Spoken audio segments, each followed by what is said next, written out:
মন। জীবনে যখনই কোনো বস্তু বা সুখ স্বাচ্ছন্দ্য অধিক মাত্রায় আপনার কাছে চলে আসে, তখন নিজেকে শ্রেষ্ঠ মনে করার একটা প্রবণতা দেখা যায়, যা হয় আত্মবিশ্বাসে পরিণত হয়, নয়তো অহংকারে। এবার আত্মবিশ্বাস আর অহংকারের মধ্যে অনেক বড় পার্থক্য রয়েছে। আমি এটা করতে পারি, আমি ওটাও করতে পারি, এ হলো আত্মবিশ্বাস। শুধুমাত্র আমি এটা করতে পারি, শুধুমাত্র আমি ওটাও করতে পারি, আমি হলাম সর্বশ্রেষ্ঠ, এটা হলো অহংকার। এবার এই অহংকারের ধ্বনি অনেক দূর প্রবাহিত হয়, আর এর প্রহার সর্বপ্রথম আপনাকে বিপর্যস্ত করে। এবার এই অহংকার এর বিপরীত শব্দ হল বিনয়, অর্থাৎ নিজের ঊর্ধ্বে উঠে অন্যের বিষয় ভাবনা চিন্তা করা, সংসারের বিষয় ভাবা। এই বিনয়ী হবার চেষ্টা করুন, একের থেকে অনেক হওয়ার চেষ্টা করুন এবং একসাথে থাকার চেষ্টা করুন। নিশ্চিত রূপেই আপনি বিকাশের কারণ হবেন। মত্ততা থেকে নিজেকে দূরে রাখুন, অহংকার থেকে নিজেকে দূরে রাখুন। এই মন প্রসন্ন হয়ে বলবে, রাধা রাধা।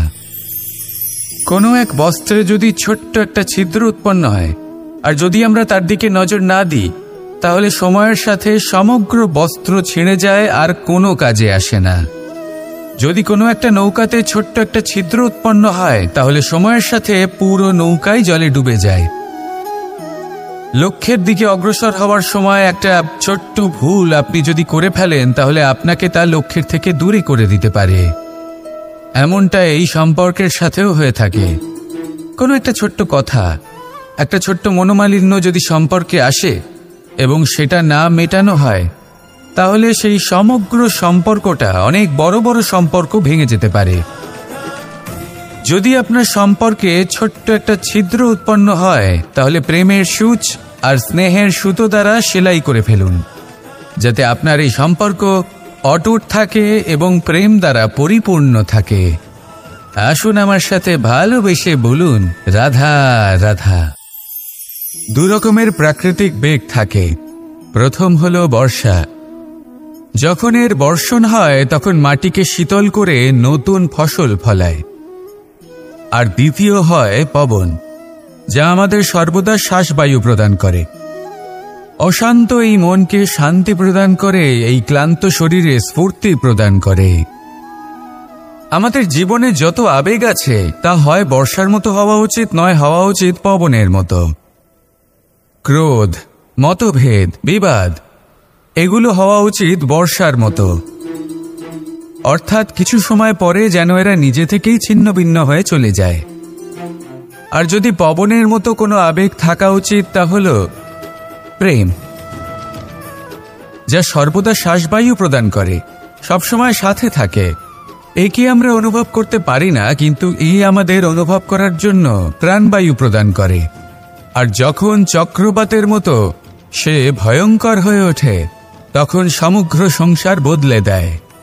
এর সারমর্ম একটাই, শক্তি। মতভেদ, ক্রোধ, বিবাদের মধ্যে নেই। শক্তি যদি থাকে, তা আছে প্রেমের মধ্যে। তাই এই প্রেমকে মনের মধ্যে রাখুন আর আমার সাথে বলুন, রাধা রাধা। জীবনে দুই ধরনের আবেগ রয়েছে, যার কোনো মূল্য নেই। আমার কথার অর্থ এটা নয় যে এদের কোনো গুরুত্ব নেই। গুরুত্ব যথেষ্টই রয়েছে, শুধু এদের জন্য আপনাকে কোনো অমূল্য দিতে হয় না। প্রথম আবেগ হল আনন্দ, প্রসন্নতা। এটা আপনি যে কোনো জায়গায় খুঁজে পেতে পারেন, যদি আপনি খুঁজে পেতে চান। আপনি কোনো পুষ্পের সৌন্দর্য দেখে প্রসন্ন হতে পারেন। বায়ুর কারণে যখন একটি বৃক্ষ শিহরিত হয়, সেটা দেখে আপনি প্রসন্ন হতে পারেন। একটা ছোট্ট শিশুর কলরব শুনেও আপনি প্রসন্ন হতে পারেন। একটা ক্রন্দনরত বালককে হাসিয়ে আপনি প্রসন্ন হতে পারেন। সবকিছু আপনার উপর নির্ভরশীল। সেখানে আরেকটি আবেগ হল দুশ্চিন্তা। মানুষ বড়ই দুশ্চিন্তা করতে থাকে। আজ আমি এই কাজ করেছি, সেই বিষয়ে চিন্তা। আজ আমি এই কাজ করতে পারিনি, সেই বিষয়ে চিন্তা। কাল আমাকে এই কাজ করতে হবে, সেই নিয়ে চিন্তা। আমি কি সেই কাজটা করতে পারবো, সেই বিষয়েও দুশ্চিন্তা। চিন্তা সর্বত্র রয়েছে, যার জন্য মূল্য দিতে হয় না। যত চান আপনি একত্রিত করতে পারেন। একটা গুরুত্বপূর্ণ কথা মনে রাখবেন, প্রসন্নতা জীবনের একটা নতুন সূত্রপাত। সেখানে দুশ্চিন্তা হলো জীবনের চিতার সমান। এবার এই দুটি আবেগ হলো মূল্যহীন, দুটোই আপনার সামনে আছে। কোনটা চয়ন করবেন আপনি, দুশ্চিন্তা নাকি প্রসন্নতা? সিদ্ধান্ত আপনারই। আসুন আর আমার সাথে ভালোবেসে বলুন রাধা রাধা। জীবনের প্রত্যেক মুহূর্ত আমাদের কিছু না কিছু শিক্ষা দেয়, নির্ভর করছে আমাদের দৃষ্টিভঙ্গির ওপর। যেমন নদী হলো আমার অত্যন্ত প্রিয়, নদীতে ভ্রমণ করতে আমার খুব ভালো লাগে। কি বলেন? নদীতে সবসময় নতুন কিছু থাকে, ও পুরনো কিছুই নিয়ে বসে থাকে না। সবসময় প্রবাহমান, কখনো থামে না। ততক্ষণ থামে না যতক্ষণ না সাগরে গিয়ে সমাহিত হচ্ছে। ঠিক এইভাবেই আমাদেরও উচিত নিজের জীবন অতিবাহিত করা, নদীর মতো। প্রত্যেক মুহূর্ত নতুন, তাই সেইভাবেই জীবন যাপন করুন। পুরনো কিছুই একত্রিত করে রাখবেন না, বিগত স্মৃতির মাঝে নিজেকে হারিয়ে ফেলবেন না। এই যে বর্তমান, এই যে মুহূর্ত, সেটাই হলো সর্বশ্রেষ্ঠ। এর মাঝেই জীবন যাপন করুন, নদীর মতো প্রবাহমান হতে শিখুন। আপনি শিখে গেলে তাহলে মনে রাখবেন, আমার আপনার মাঝে বিচরণ করতে বড়ই ভালো লাগবে। যে ব্যক্তি আনন্দের সাথে জীবনের প্রত্যেকটা মুহূর্ত অতিবাহিত করে কোনো চিন্তা ছাড়াই প্রবাহমান হয়, কখনোই থামে না যতক্ষণ না মুক্তি লাভ করছেন, এমন ব্যক্তির মধ্যেই রাধাকৃষ্ণ বসবাস করেন। তাহলে আসুন আমার সাথে ভালোবেসে বলুন রাধা রাধা। আপনি অবশ্যই কোনো গাছ দেখে থাকবেন যেখানে অনেক ফল রয়েছে। সেই গাছের ডালগুলি নিজে থেকেই নত হয়ে যায়। কেন? যাতে মানুষ, প্রাণী, এরা সকলে যাতে সেই ফল খুব সহজে গ্রহণ করতে পারেন। এটাই হলো প্রকৃতির শিক্ষা, এটাই হলো প্রকৃতির নিয়ম। মানুষেরও কিছুটা এরকমই হওয়া উচিত। যদি আপনি সাফল্যের চরম সীমায় পৌঁছে যান, অনেক বেশি ধন অর্জন করে ফেলেন, তখন মনে রাখবেন যে আপনি যেন অহংকারী না হয়ে পড়ে। বিনম্র থাকতে হবে। সেই ধনকে ব্যবহার করতে হবে উচিত কাজের জন্য। সেই ধনের দ্বারা সমাজের মঙ্গল করা উচিত, সকল মানুষকে সাহায্য করা উচিত যাদের ধনের অভাব আছে। যদি ধনী হওয়া সত্ত্বেও আপনি ধনের সদ্ব্যবহার এই সমাজের মঙ্গলের জন্য, তার ভালোর জন্য না করেন, যদি আপনি ধন দান না করেন, তাহলে এই ধন অহংকার রূপী বিষে পরিণত হয়ে আপনাকেই নাশ করবে। তাই ফলে ভরা গাছের মতো নত হয়ে থাকুন, বিনম্র হয়ে থাকুন, দান করুন, আর আমার সাথে ভালোবেসে বলুন রাধা রাধা। মধু কারই না পছন্দ বলুন তো? অত্যন্ত সুস্বাদু হয় এই মধু, মিষ্টি খেতে হয় এবং তা শক্তিও প্রদান করে। এবং প্রত্যেকটি মিষ্টি পদার্থের মতোই এতেও খুব তাড়াতাড়ি পিঁপড়ে ধরে যায়। অন্যদিকে যদি নুনকে দেখি, তাহলে বছরের পর বছর রাখলেও এতে পিঁপড়ে ধরে না। এবার যদি কথা বলি বন্ধুত্বের, তাহলে বন্ধুত্ব নুনের মতো হওয়া উচিত, মধুর মতো নয়। যারা সামনে এলে শুধুমাত্র মধুর মধুর কথা বলবে, পরে এতে পিঁপড়ে ধরে যাবে। এটা নুনের মতো হওয়া উচিত। প্রকৃত বন্ধু হলো সে যে সময় এলে পরে আপনার সামনে আপনার প্রকৃত সত্য তুলে ধরবে, তা সে যতই কঠিন হোক না কেন। আপনার দোষ, আপনার অপগুণ, আপনার খামতি আপনাকে বলতে পারবে, যাতে আপনি সেগুলো শুনে মেনে নিয়ে তারপর নিজেকে শুধরোতে পারেন। এটাই হলো প্রকৃত বন্ধুত্ব। কখনো নিজের জীবনের আশেপাশে মন দিয়ে দেখবেন, অনেক সময় এমন মানুষ থাকেন, অনেক বন্ধু থাকেন, যাদের দেখে আমাদের মনে হয় যে এনারা খুব কঠোর, এনাদের কথা খুব কটু। কিন্তু বেশিরভাগ এমন মানুষের মনটা যদি বুঝতে পারেন, তাহলে দেখবেন তাতে কোনো মালিন্য নেই। এনাদের মন অত্যন্ত পবিত্র হয়। যদি আপনার জীবনেও এমন কোনো ব্যক্তি থেকে থাকে, এমন বন্ধু থাকে, তাহলে তাদের আগলে রাখুন আর আমার সাথে ভালোবেসে বলুন রাধা রাধা। নন্দ বাবাও খেলার ছলে খুব বড় বড় শিক্ষা দিতেন। অনেকদিন আগেকার কথা, বাবা আমার জন্য একটা মানচিত্র নিয়ে এলেন। এটা ছিল জম্বুদ্বীপের মানচিত্র। ঠিক যেন একটা ধাঁধা যা টুকরো টুকরো করে বিভিন্ন দিকে ছড়ানো, যেগুলোকে আমায় জুড়তে হতো।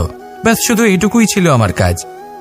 আমি বারবার প্রচেষ্টা করলাম, কিন্তু বারবার অসফলই রয়ে গেলাম। বাবা এটা দেখলেন এবং হাসলেন।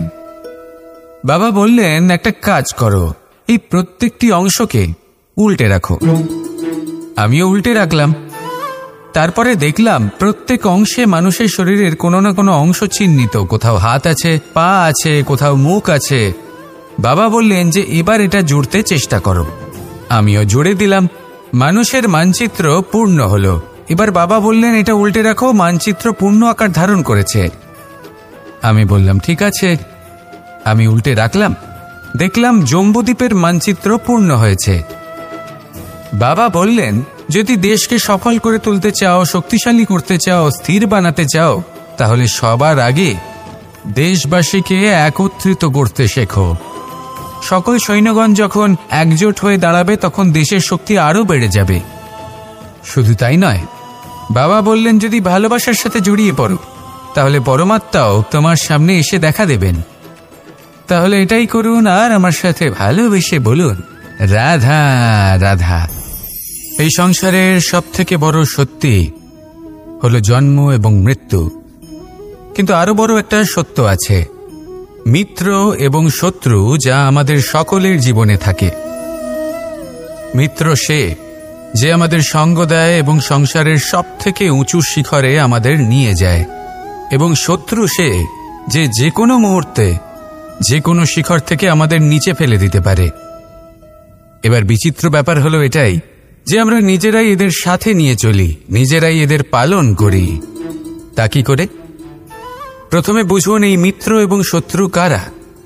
আপনার নিজের মন, আর কেউ নয়। এই মনই হলো মিত্র, যখন তাতে ভারসাম্য বজায় থাকে, তা নিয়ন্ত্রিত থাকে, তা পবিত্র হয়। কিন্তু যদি এই মন অনিয়ন্ত্রিত হয়ে পড়ে, যদি আপনাকে সে নিয়ন্ত্রণ করতে শুরু করে, তখন সেই আপনার সবথেকে বড় শত্রু হয়। সেই জন্য এই মনের ওপর নিয়ন্ত্রণ রাখতে শিখুন, এতে ভারসাম্য বজায় রাখতে শিখুন। তাহলে আপনি এমন এক বন্ধুকে পাবেন যে আপনাকে এই সংসারের শিখরে পৌঁছে দেবে। আসুন আমার সাথে ভালোবেসে বলুন, রাধা রাধা। মুক্তোর এই মালা দেখতে কত সুন্দর হয়, তাই না? যিনি ধারণ করেন তাকেও এটা শীতলতা প্রদান করে, আর যে ব্যক্তি দেখে তার চোখও এই দৃশ্য দেখে শান্তি উপলব্ধি করে। কিন্তু ভাবুন, যদি এমন কিছু হয় যে সুতো দ্বারা এই মুক্তোর মালা তৈরি হয়েছে সেটা কেউ ছিঁড়ে দেয়, তাহলে এই মুক্তোর মালা ছিঁড়ে যাবে আর সমস্ত মুক্তো মাটিতে পড়ে যাবে, ছড়িয়ে পড়বে। তখন কি আমরা এটা ভাববো যে এটা তো মাটিতে পড়ে থাকা বস্তু, এটা আমি তুলব না? ভাববো না, তাই না? আমরা নিচু হয়ে একটা মুক্তো কুড়িয়ে নিই এবং আবার এদের সুতোর মধ্যে প্রবেশ করাই। কেন? কারণ এই মুক্তো হলো বহুমূল্য। এতে কোনো সন্দেহ নেই যে এই মুক্তো হলো বহুমূল্য। কিন্তু এর থেকেও অনেক বেশি বহুমূল্য হলো আমাদের জীবনে আমাদের সম্পর্ক, আমাদের বন্ধু বান্ধব। এই সম্পর্কেও কখনো কখনো বিবাদ হয়, মনোমালিন্য হয়, এগুলোও ছড়িয়ে যায়। আর সেই সময় এই মুক্তোর মতোই নত হয়ে আমাদের এই সম্পর্কগুলিকে হাতে তুলতে হবে, এদের জুড়তে হবে, এদের আগলে রাখতে হবে, কারণ এদের থেকে বহুমূল্য আর কিছুই নেই। আর যদি এই কাজটা আপনি শিখে নিতে পারেন, তাহলে আপনার জীবনের এই সম্পর্ক, এই বন্ধুত্ব সবসময় আপনাকে বল প্রদান করবে, আনন্দ প্রদান করবে। আর এই মন সুপ্রসন্ন হয়ে বলবে, রাধা রাধা। হয়তো আপনার মনে কখনো এই প্রশ্ন আসতে পারে যে ইমারত কেন নির্মাণ করা হয়, কেন উৎসব পালন করা হয়, কেন মানুষ নিজেদের জন্মদিন পালন করেন, কেন দোল, বিজয়া দশমী, রাখি, দীপাবলির মতো উৎসব পালন করা হয়? যদি এগুলো পালন না করা হয় তাতে কি যায় আসে? যদি এই দোল উৎসব পালন না করা হয়, তাহলে কি এই সংসার ভুলে যাবে যে নারায়ণের প্রতি ভক্তির কারণে ভক্ত প্রহ্লাদকে অগ্নি স্পর্শও করতে পারেনি? যদি বিজয়া দশমী পালন না করা হয়, তাহলে কি সংসার ভুলে যাবে যে এই দিনে শ্রীরাম রাবণকে বধ করেছিলেন? যদি আমরা দীপাবলির এই উৎসব পালন না করি, তাহলে কি সংসার এটা ভুলে যাবে যে অযোধ্যাতে অমাবস্যার এমন এক রাত এসেছিল যে রাত্রে অযোধ্যা পূর্ণিমার থেকে বেশি উজ্জ্বল হয়ে উঠেছিল? যদি এই রাখি উৎসব পালন না করা হয়, তাহলে কি এই সংসারের ভাই এবং বোনেরা একে অপরের প্রতি ভালোবাসা কি সেটা ভুলে যাবেন? বিষয়টা ভুলে যাওয়ার নয়, বিষয়টা হলো মনে রাখার। যখন জীবনে আমরা কোনো একটা স্থানে পৌঁছই, উপলব্ধিগুলোর উৎসব পালন করি, যাতে সেই মুহূর্তে আমরা সকলের মধ্যে আনন্দ ছড়াই এবং মানুষ সেই মুহূর্তটা মনে রাখেন। এই স্মৃতিগুলোই মানুষের মধ্যে বিশ্বাসের জন্ম দেয়। এই বিশ্বাস যে আগামী যেদিন আসছে তাতে আরও আনন্দের সম্ভাবনা রয়েছে। ভালোবাসার এই উৎসব, ভালোবাসার এই পার্বণ, এটা মানুষের মনে বিশ্বাসের জন্ম দেয় যে প্রত্যেক যুগে কেউ না কেউ এসেছে এবং পরবর্তীতেও আসবে। তাহলে আসুন আমরা ডুবে যাই আমার লীলার এই প্রেম যাত্রায় এবং ভালোবাসার এমন একটা উৎসব পালন করা যাক যা এই সংসার যুগ যুগ পর্যন্ত মনে রাখবে। তাহলে আসুন আর আমার সাথে ভালোবেসে বলুন, রাধা রাধা। এই হলো এক আম গাছ, আর খুব যত্ন সহকারে আমি এটা বড় করেছি। প্রথমে বীজ বপন করেছি, তারপর সিঞ্চন করেছি, তারপর এর থেকে অঙ্কুর বেরিয়েছে, তারপর দিন প্রতিদিন আমি এতে জল দিয়েছি। আস্তে আস্তে ওর পাতা বেরিয়েছে, তারপর ও একটা গাছের আকার ধারণ করেছে। এইভাবেই যদি প্রতিদিন আমি ওর দেখাশোনা করি, তাহলে নিশ্চিত রূপে এর শিকড় আরো দৃঢ় হবে এবং একটা বিশাল গাছের আকার ধারণ করবে, যার থেকে কিছু ডাল জন্ম নেবে, আর তাতে আমি পাবো কিছু মিষ্টি সুস্বাদু আম ফল। এবার আম তো সকলের প্রিয়, সকলের পছন্দের ফল, সকলে খেতে চান। কিন্তু আম পাওয়ার জন্য আগে আপনাকে সেই গাছের যত্ন নিতে হবে। যদি আপনি গাছ লাগিয়ে তারপর ভুলে যান, তাহলে সেই গাছের কি হবে? তার অস্তিত্বটাই মুছে যাবে, তাই না? আমাদের সম্পর্কগুলো কিছুটা এরকমই হয়।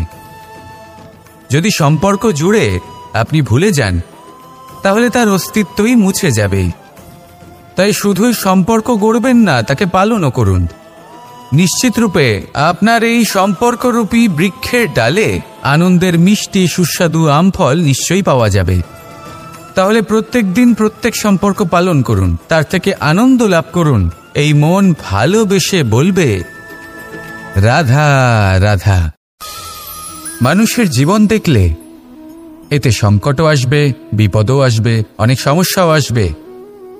কখনো কখনো এমন সময় আসবে যখন আমাদের আপনজনের থেকে সাহায্য চাইতে হয়। আমরা সাহায্য চাই আর তারা সাহায্য করেও দেন, আমাদের সংকট থেকে মুক্তও করে দেন। কিন্তু যখন এই সময় বদলে যায়, যখন সুখের সময় আমাদের জীবনে আসে, তখন আমাদের মনে একটা অহংবোধ জেগে ওঠে। মনে হয় উপকার আবার কি? সেই ব্যক্তি সাহায্য করেছিলেন তাতে কি? উনি তো নিজের কর্তব্য পালন করছিলেন। সেই ব্যক্তি আমাদের ধন দিয়েছিলেন যখন প্রয়োজন ছিল, তো আমরা সেই ধন তো ফিরিয়ে দিয়েছি, উপকার কিসের? এই ভাবনা অনুচিত। যদি কোনো ব্যক্তি আপনাকে সাহায্য করে থাকে যখন কেউ করেনি, যখন আপনার সবথেকে বেশি প্রয়োজন ছিল, সেই সাহায্য অমূল্য, আর সেটা উপকারী বটে। যদি কেউ উপকার করেন, তাহলে বিনম্র চিত্তে ভালোবেসে আজীবন তার উপকারের প্রতি কৃতজ্ঞ থাকুন। কারণ সত্যি কথা বলতে এই সংসারে উপকার করার মতো ব্যক্তি খুব কম রয়েছেন, আর উপকারীর কথা মনে রাখেন এমন কৃতজ্ঞ ব্যক্তি আরও কম। সেই জন্য জীবনে কৃতজ্ঞ থাকুন আর আমার সাথে ভালোবেসে বলুন, রাধা রাধা। সূর্যের প্রকাশ, অন্ধকারকে দূর করে দেওয়া সেই মহানায়ক। এই সূর্যের প্রকাশ যখন পৃথিবীতে এসে পৌঁছয়, কি হয়? এই পৃথিবী জেগে ওঠে, প্রত্যেক প্রাণী জেগে ওঠে, মানুষ জেগে ওঠে, নিজের কর্ম করেন, জীবন যাপন করেন। এই ঘুমের মৃতপ্রায় স্থিতি কাটিয়ে উঠে জীবন যাপন করতে শেখেন। এটাই হলো প্রভাব সূর্যের প্রকাশের। এবার এই প্রকাশ যে সূর্যের থেকে পাই তিনি কি করেন? তিনি নিজেকে জ্বালান আমাদের জীবন প্রদান করার জন্য। প্রত্যেকটা মুহূর্ত তিনি তাপ সহ্য করেন আমরা যাতে সেই প্রকাশ লাভ করি। এটাই হলো জীবনের সারমর্ম। যদি আপনিও এই সংসারে প্রকাশ ছড়িয়ে দিতে চান তাহলে আপনাকেও তপ্ত হতে হবে, নিজে জ্বলতে হবে, সেই কর্ম করতে হবে যেটা কঠিন হতে পারে কিন্তু আসলে শ্রেষ্ঠ। তবেই এই সংসারের সেবা করতে পারবেন, সংসারকে পথ দেখাতে পারবেন। নিজের অন্তরের প্রকাশ জাগ্রত করুন, তবেই সেই সকল ব্যক্তি যারা পাপের অন্ধকারে নিমজ্জিত হয়ে আছেন তারা জাগ্রত হবেন। সেই সকল ব্যক্তিকে জাগিয়ে তুলুন, প্রেরিত করে তুলুন সুখী হওয়ার জন্য যারা সুখী হতে পারছেন না।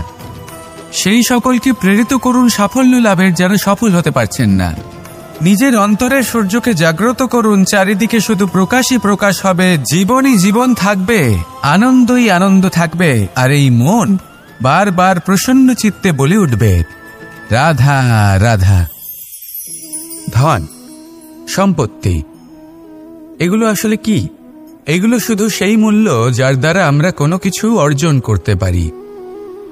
এবার এই ধনের দ্বারা এই সংসারে অনেক কিছু লাভ করা সম্ভব, কিন্তু সেই সব কিছুই শুধুমাত্র ভৌতিক বস্তুই হবে, ভৌতিক সামগ্রী, ভৌতিক সুবিধা।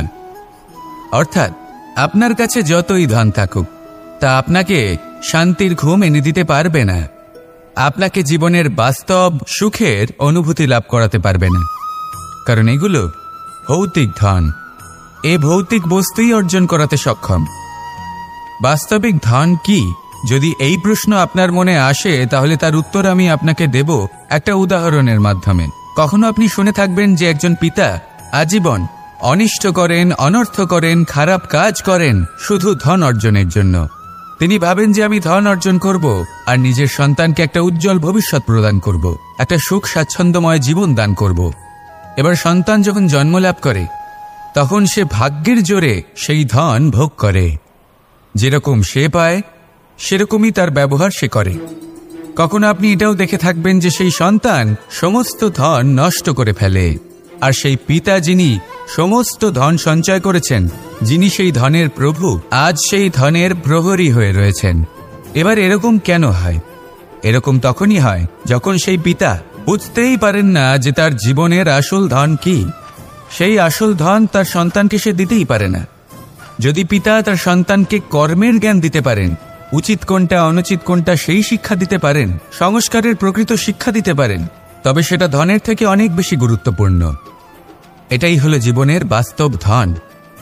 আপনি সেই কথা তো অবশ্যই শুনে থাকবেন, কুসন্তান হলে ধন সঞ্চয় করে কি হবে, সুসন্তান হলে ধন সঞ্চয় করে কি হবে। সন্তান যদি কুপুত্র হয় তাহলে সব নষ্ট করে ফেলবে, আর সন্তান যদি সুপুত্র হয় তাহলে ধন থাকুক না থাকুক সে নিজেই কর্মের পথে অগ্রসর হয়ে ধন অর্জন করবে আর নিজের জন্য এক উজ্জ্বল ভবিষ্যৎ গড়ে তুলবে। তাই সন্তানকে সম্পদ দেওয়ার আগে কর্মের জ্ঞান দান করুন, সুশিক্ষা দিন, কারণ এটাই হলো জীবনের প্রকৃত ধন। আসুন আর আমার সাথে ভালোবেসে বলুন রাধা রাধা। প্রত্যেকটা মানুষ আলাদা হয় আর অত্যন্ত বিশেষও হয়। প্রত্যেক মানুষ ভিন্ন ভিন্ন পরিবেশে পালিত হয়, বড় হয়। প্রত্যেকের নিজস্ব চিন্তা ভাবনা থাকে, নিজস্ব বিচারধারা থাকে।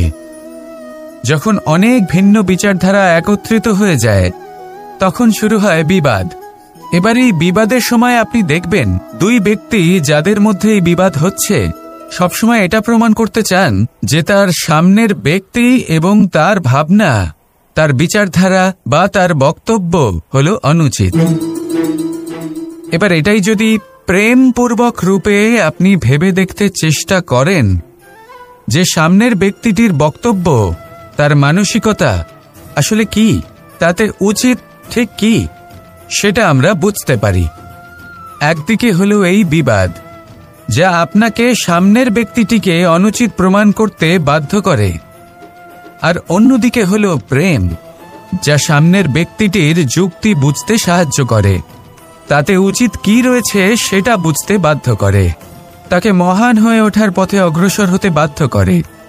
তাই এই বিবাদকে ত্যাগ করুন আর প্রেমকে আপন করে নিন, আর এই প্রেম ভাব নিয়ে বলুন, রাধা রাধা। জীবনে সাফল্য এবং অসফলতা আপনার বল, আপনার শক্তির উপরে নির্ভরশীল নয়, আপনার মানসিকতার উপর নির্ভরশীল।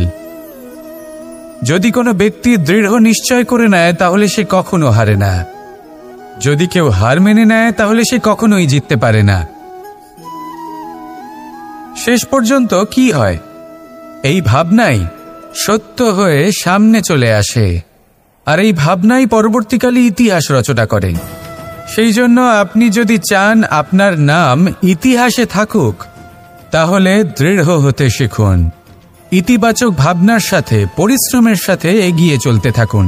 প্রতিস্পর্ধা গ্রহণ করুন আর শুধুই এগিয়ে যেতে থাকুন। সংসারে আপনি যে কোনো উচ্চতাতেই পৌঁছতে পারবেন, কারণ ইচ্ছে শক্তি আর ভালোবাসার চেয়ে বেশি শক্তিশালী আর কিছুই নেই। তাহলে আসুন আর আমার সাথে ভালোবেসে বলুন, রাধা রাধা। কামবোধ, এটাই আপনার অন্তরের প্রথম শত্রু। বেশিরভাগ মানুষই কামবোধ বলতে লালসা বোঝেন, কিন্তু এটা সম্পূর্ণ সত্য নয়। কামের আসল অর্থ হল কামনা। এটা খুবই সহজ ব্যাপার। মনুষ্য শরীর থাকলে, মানুষের মন থাকলে এই কামনা অবশ্যই থাকবে। এবার এটাই দেখতে হবে যে এই কামনা নেতিবাচক কামনা নাকি ইতিবাচক কামনা। অন্য কারোর জিনিসে নজর দেওয়া, অন্য কোনো মানুষের উপর নজর দেওয়া, কোনো অনুচিত বস্তুর দিকে নজর দেওয়া, এই নেতিবাচক কামনা। আর এই দুষ্কামনা মানুষকে দিয়ে অপকর্ম করাবেই করাবে। তাই মনে রাখবেন, যে ব্যক্তি নিজের কামনাকে নিয়ন্ত্রণে রাখতে পারেন তিনি সঠিক পথেও থাকেন, সঠিক লক্ষ্যে পৌঁছতেও পারেন। যিনি কামনা নিয়ন্ত্রণে রাখতে পারেন না, তিনি তার পথও হারিয়ে ফেলেন এবং লক্ষ্যচ্যুতও হন। তাই মনে রাখবেন, নিজের কামনাগুলিকে নিয়ন্ত্রণে রাখুন। কাম নামক এই শত্রুর ওপর বিজয় লাভ করুন আর আমার সাথে ভালোবেসে বলুন, রাধা রাধা। হাস্য, হাসি জীবনে অত্যন্ত মূল্যবান হয়। কথায় আছে যে হাসি এবং হাস্য আমাদের জীবনে ওষুধের মতো কাজ করে, আমাদের সুস্থ রাখে, আমাদের জীবনের অনুভূতিগুলিকে আরো সুন্দর করে তোলে। কিন্তু প্রত্যেক ওষুধের মতোই এর সাথেও এটাই হয়। প্রত্যেক ওষুধ সঠিক সময়ে, সঠিক মাত্রায়, সঠিকভাবে গ্রহণ করতে হয়। যদি এরকম না হয় তাহলে এই ঔষধও শরীরের ক্ষতি করে দিতে পারে। এবার আপনি ভাবতে পারেন, হাসি থেকে কিভাবে ক্ষতি হতে পারে? আপনি যদি অন্য কারোর উপরে হাসেন তাহলে হয়তো তার মনে কষ্ট হতে পারে, তার অন্তরের মিত্র হয়তো শেষ হয়ে যেতে পারে আর অন্তরের শত্রু জেগে উঠতে পারে। কিন্তু এটাই যদি আমরা সকলকে সাথে এনে সকলের সাথে হাসি, তাহলে হয়তো আমাদের অন্তরের, এই হৃদয়ের ভেতরে লুকিয়ে থাকা যে শত্রু তা শেষ হয়ে যেতে পারে আর অন্তরের বন্ধুসত্তা প্রকাশিত হতে পারে। ঠিক কি না? এবার আপনাকে উদাহরণ দিই। যখন দ্রৌপদী দুর্যোধনকে নিয়ে হেসেছিল তখন তা মহাভারতের সৃষ্টির কারণ হয়েছিল। কিন্তু সেইখানেই যখন পার্থ আর মাধব একসাথে বসে মৃদুমন্দ হাসতেন তখন ধর্ম স্থাপন করা হয়েছিল। তা আপনি কি চান? কাউকে নিয়ে হেসে তাকে আঘাত করতে চান, নাকি সকলকে একসাথে এনে তাদের হাসিয়ে তুলে ধনাত্মক প্রভাব ফেলতে চান? সিদ্ধান্ত আপনার। আসুন আর আমার সাথে ভালোবেসে বলুন, রাধা রাধা। মাঝে মাঝে কিছু মুহূর্তের জন্য চোখ বন্ধ করে ধ্যানের বেদিতে বসে ধ্যান করতে চেষ্টা করুন আর বোঝার চেষ্টা করুন যে আমরা সর্বপ্রথম কি দেখতে পাচ্ছি, কি অনুভব করছি। আপনি দেখতে পাবেন সবার আগে আপনার চোখের সামনে আপনার দুষ্কর্মগুলিকে, আপনার লুকিয়ে থাকা ক্রোধ, অন্তরের যন্ত্রণা, ভয়, নিরাশা, এই সব কিছুই সবার আগে দেখতে পাবেন আপনি। আর এই সব কিছুই আমাদের দুঃখের কারণ হয়ে ওঠে। এই সব কিছু সারমর্ম কি? সারমর্ম শুধু একটাই, সেটা হলো এই যে আমাদের এই মন তা কিন্তু দুষ্কর্ম পছন্দই করে না। আমাদের এই মন একটা সুখময় জীবন যাপন করতে চায়, সৎকর্ম করতে চায়। তাই এটাই করুন, শুভ চিন্তা করুন, শুভ কর্ম করুন, ইতিবাচক মনোভাব নিয়ে জীবনে অগ্রসর হন। তারপর চোখ বন্ধ করে অন্তরে দেখতে থাকুন।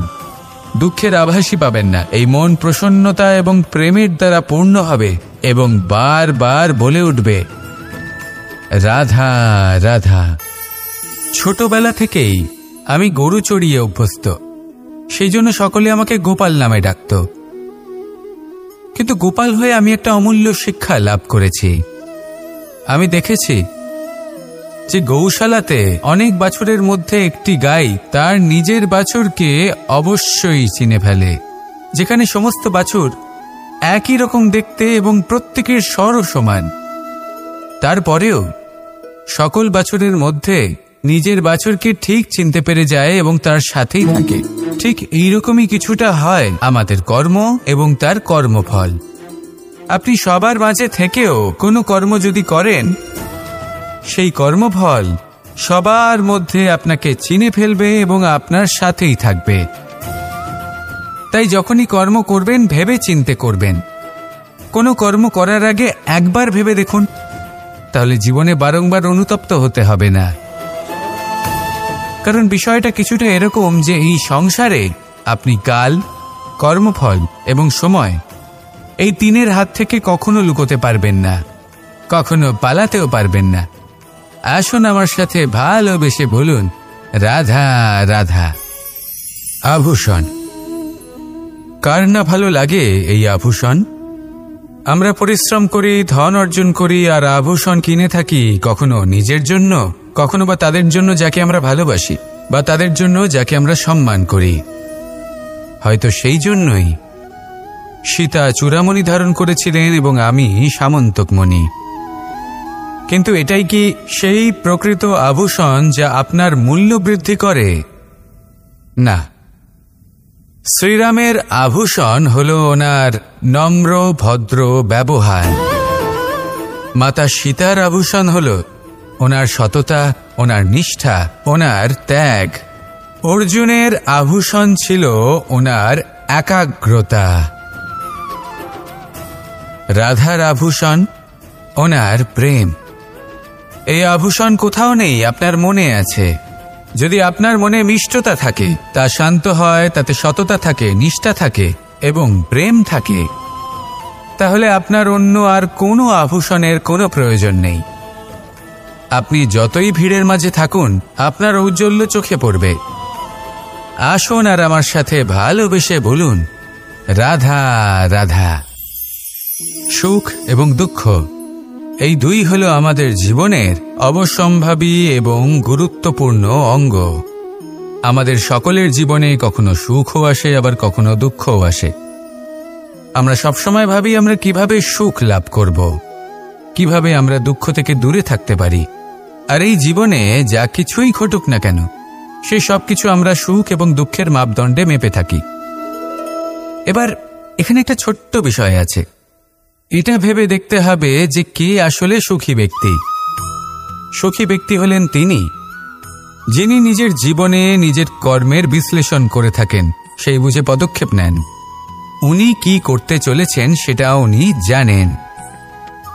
আর যদি ওনার কোনো দোষ থাকে বা ভুল থাকে, তাহলে সেগুলো শুধরে নিয়ে এগিয়ে চলেন। সেই জন্য উনি সুখী হন। অন্যদিকে যে ব্যক্তি দুঃখী, তিনি কি করেন?